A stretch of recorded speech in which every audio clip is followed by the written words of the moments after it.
All right, so we're working on a Jim Dine inspired heart painting today. So you're going to take your paper, fold it in half, and then fold it in half again. And then you'll have your 4 even sections. And you're going to draw or trace a heart into each section.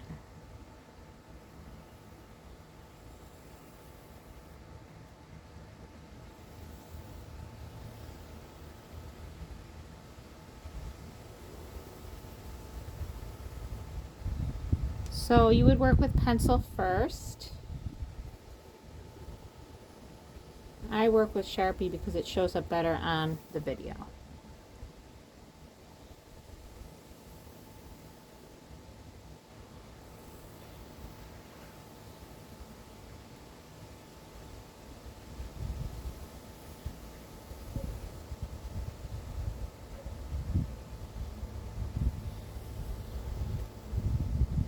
All right, and then I'm going to make a line right along my fold, vertical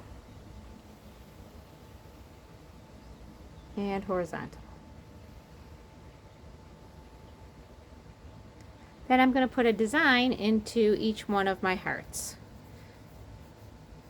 So for my first one, I decided to make smaller hearts inside.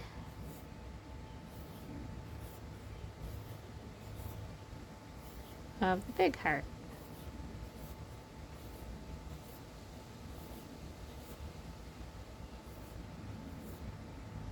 Okay, and then on my background for that one, I decided to do wavy lines.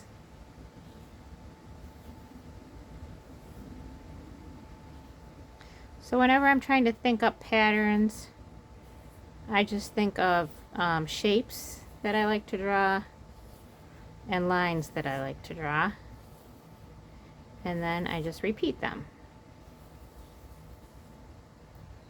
Okay, and then my next one I decided to do curved lines inside the heart, kind of like making a rainbow.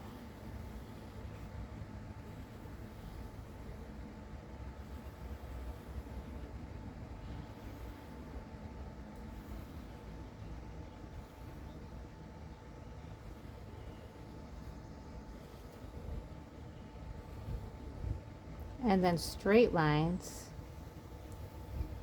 in my background.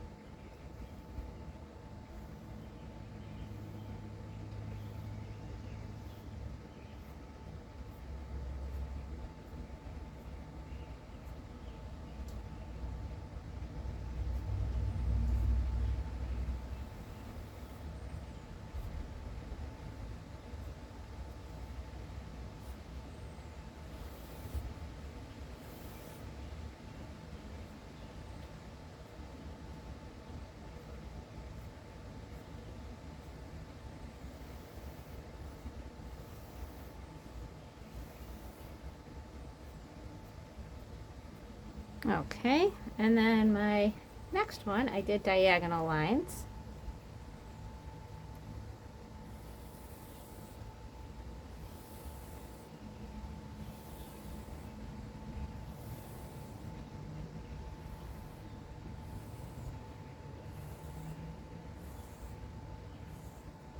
And then in my background, I did these swirls.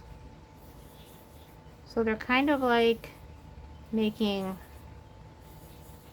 number 6, but you just keep going instead of connecting it in. Or I think of it as making like a circle, but you get smaller and smaller towards the middle.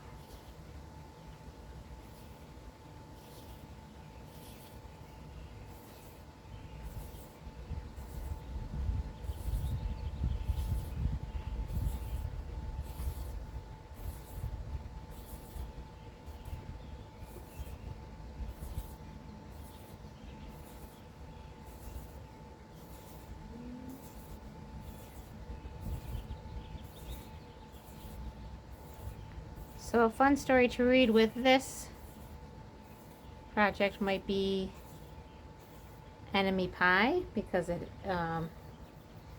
is a good story about friendship. And we know that in order to have friendship, we need love. So this is a good project for Heart Week at our summer art camp. Alright, and then this one I filled in with circles. Or polka dots.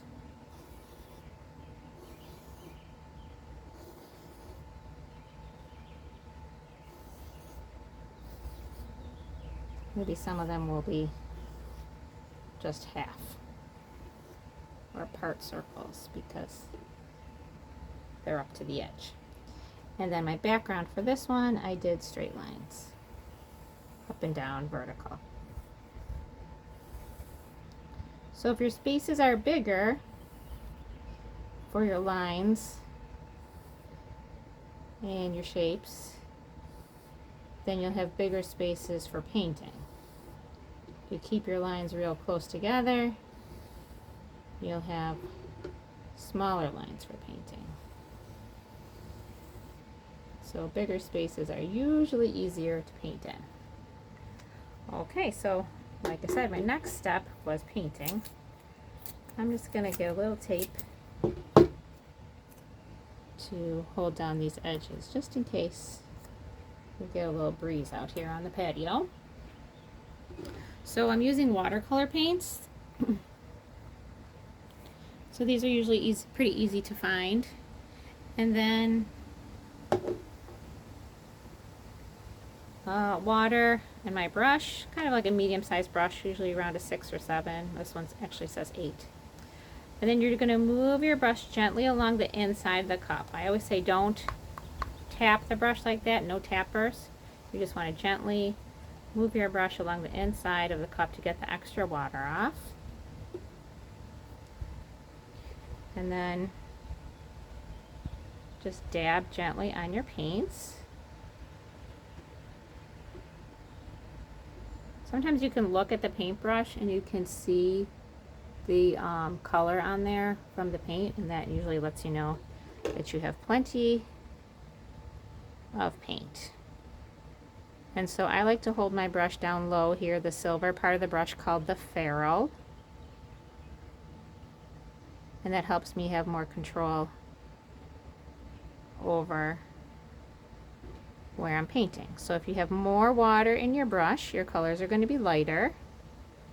Your paint's going to be more watery. If you have more paint and less water, usually your colors are going to be a little bit brighter.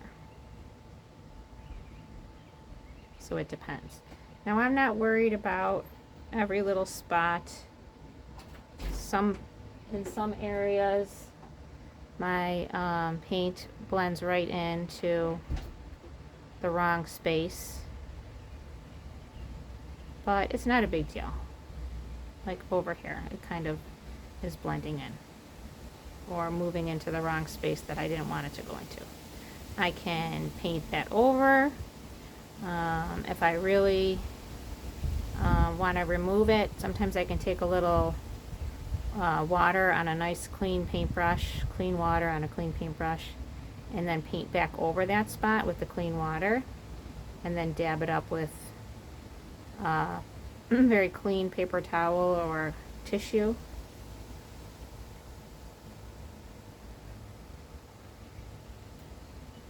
But you know, I know there's a few little mistakes, but to me it's not a big deal. Nothing's ever perfect, and we don't want to put that much pressure on ourselves to make everything absolutely perfect all the time. We just want to enjoy making our art. Because very often no one else would even notice your mistake, only you. And then other times, even when you make a mistake, after a while you don't even notice it either. You forget that it's there. Okay? And then I just went in carefully and painted in each space at a time. You know, when I want to switch colors. Of course, I clean out my brush, move it gently along the bottom of my paint, on my water container, and then again along the sides of my cup to get that extra water off. So then I always have a nice clean brush when I'm ready to switch colors here. Get a little blue, and then I paint it in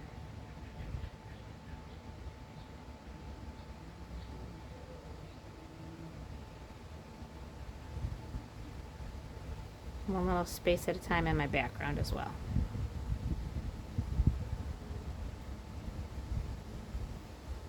Alright, so good luck with yours. I hope it turns out just wonderfully for you and that you have a great day. Please subscribe.